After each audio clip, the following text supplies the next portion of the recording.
घासे गढ़त में भेंट भइल, प्यार एगो लड़की से सेट भइल। घासे गढ़त में भेंट भइल, प्यार एगो लड़की से सेट भइल।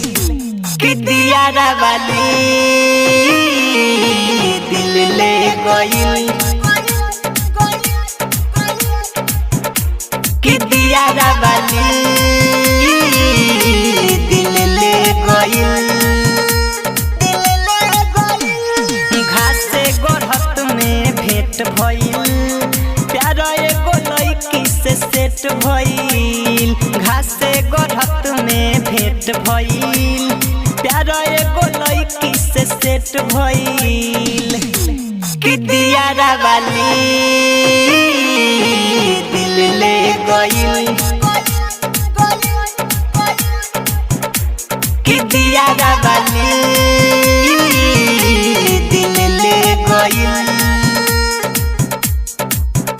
मिक्स बाय मालिक रिकॉर्डिंग स्टूडियो बड़े अमोर गोपालगंज।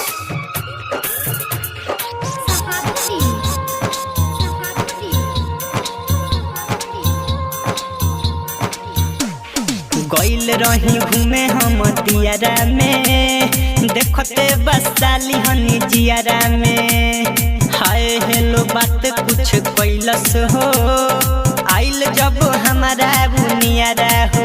बड़ी लागे बेजोड़ बिया सुंदर ना थोड़, रूप इतना बागोर जैसे चंदा चकोर।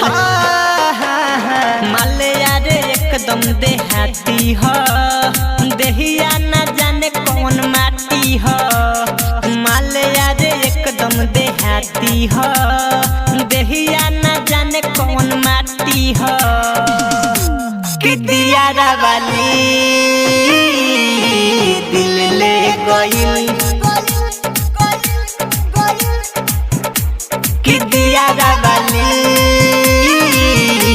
दिल ले गइल।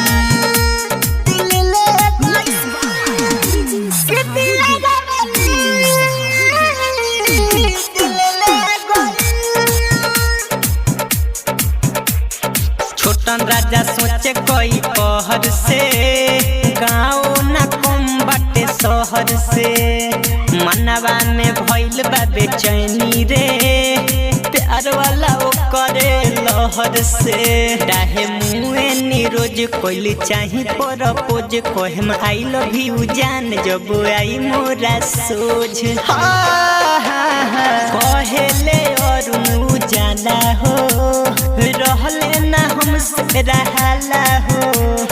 कहेले अरुण उजाला हो, रहले ना हमसे रहाला हो।